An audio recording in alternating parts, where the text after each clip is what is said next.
We just got some interesting insight from the Federal Reserve Bank regarding inflation and interest rates and what to expect in December and into 2023. Then, earlier this morning on November 14th, Amazon announced their biggest layoffs ever. Amazon announced that they're going to be laying off about 10,000 people starting this week because they're worried about their sales and they're worried about the health of the economy. So let me start by talking about what the Federal Reserve Bank said, because we got a few different pieces of information from different pieces of the Fed today and yesterday.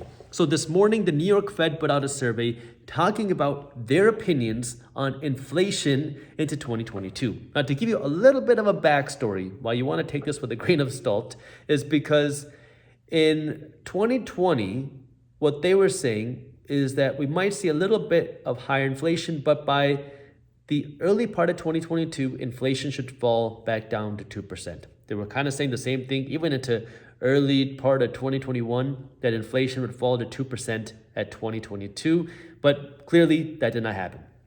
So what they said in this survey was that they expect inflation to be higher than expected next year, and they expect inflation to stay around longer than expected.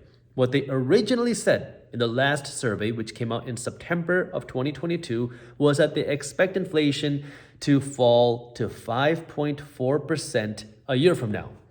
Well, in the survey that they released this morning on Monday, November 14th, what they said is that they expect inflation to fall not to 5.4%, but to 5.9%. Essentially saying that they expect inflation to be higher than what they expect and that they expect inflation to stick around longer than what they expected. Then, starting yesterday, we started to get some interesting pieces of information about what they want to do with interest rates to fight inflation. Yesterday, you had the Federal Reserve Governor, Christopher Waller, come out and he said, quote, "We got a ways to go with interest rates." And this comes at a time where a lot of people are hopeful that because our inflation data fell to 7.7%, which is still extremely high, that a lot of people are thinking that the inflation fight is over, no more interest rate hikes, maybe even interest rate cuts. But that's where Christopher Waller essentially said, no. Don't expect any sort of interest rate cuts. Expect more interest rate hikes in December and more interest rate hikes into 2023 because we still have a ways to go with inflation. And what he said was, quote, "These rates are going to stay high and they're going to keep going up and they're going to stay high for a while until we see this inflation get down closer to our target of 2%. So inflation right now came in at 7.7%, which is still extremely high and is closer to our highs of 9-point-some% than it is to our target of 2%. So he's saying expect interest rates to continue rising. Now the question is, how fast will they continue to rise? And this morning we had the Federal Reserve Vice Chair, Lael Bernard, come out. Now what she said is that the central bank might start taking interest rate hikes a little bit less aggressively. She said, quote, "I think it'll probably be appropriate to soon move to a slower pace of rate increases."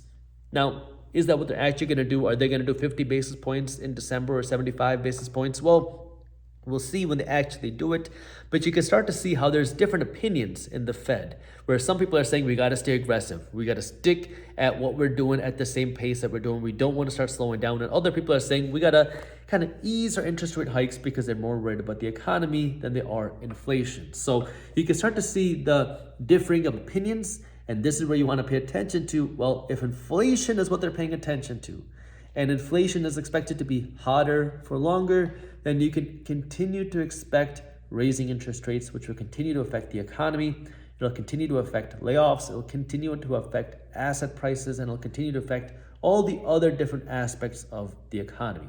Now, on that topic, if you do enjoy these types of raw videos, I asked on Friday, let me know in the comments, because I'm trying this kind of as a test to see if you would like an afternoon video of a market breakdown on what's happening. This is Monday, November 14th breakdown. So if you like this, let me know. This is in addition to market briefs, my financial newsletter, where my team is breaking down what's happening in the financial markets.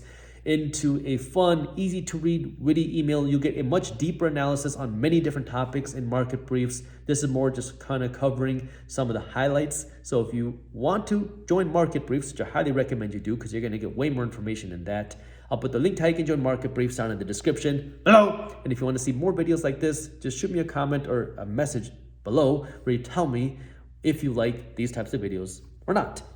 Now, onto the topic of Amazon. So Amazon said that they're going to do their biggest layoffs ever. They're going to be laying off about 10,000 people. And it comes at a really interesting time because we are in the middle part of November, right before the biggest shopping time for America ever. I mean, the end of the year is when the retailers, Macy's, Bloomingdale's, Amazon, this is when they make their money.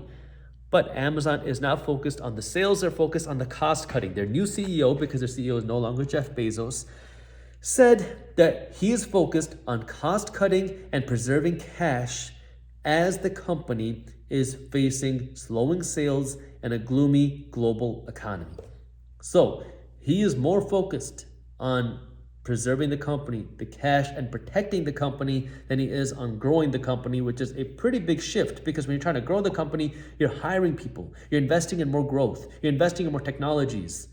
But when you're trying to preserve and protect the company, now you're saving cash, you're letting people go, and you're cutting down operations. And that's what they're doing right now because he's worried about a recession. He's worried about the slowdown in sales. And so he doesn't want to get too big where now they have to lay off even more people in the future because they aren't sustainable at their current size. And this isn't the first time we're hearing about Amazon start to change their model into more of a protectionary model. They've done a lot of things in the recent months and year in order to protect themselves against these slower sales.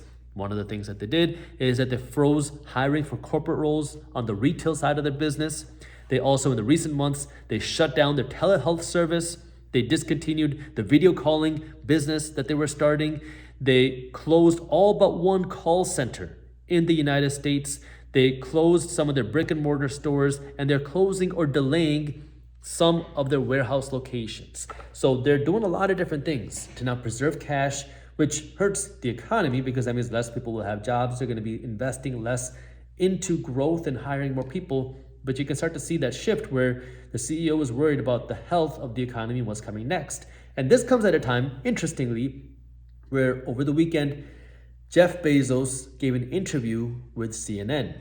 And the big headline was how he said that he's going to donate a big part of his wealth. But another big headline was his thoughts on the recession and what he said that people and businesses should do. And he said on this interview, which didn't really get much attention, but I think this is even more important, is that he's urging people and business owners to reduce their risks right now in the face of a recession. He's saying that we have a high risk of a recession coming, of economic pain coming, and he's saying that regular people and business owners need to be using this time to reduce their risks, aka lower some of their liabilities, cut down some of their costs. That way people have more cash and businesses have more cash and abilities to thrive and survive, I combine the two words, to survive and thrive through an economic slowdown. And you can see that Amazon is doing the same thing right now. They're cutting jobs, they're cutting down some of their operations as a way to protect themselves from an economic slowdown. So that's what's going on today on Monday, November 14th. If you want to see more of these, let me know below. And as always, keep hustling.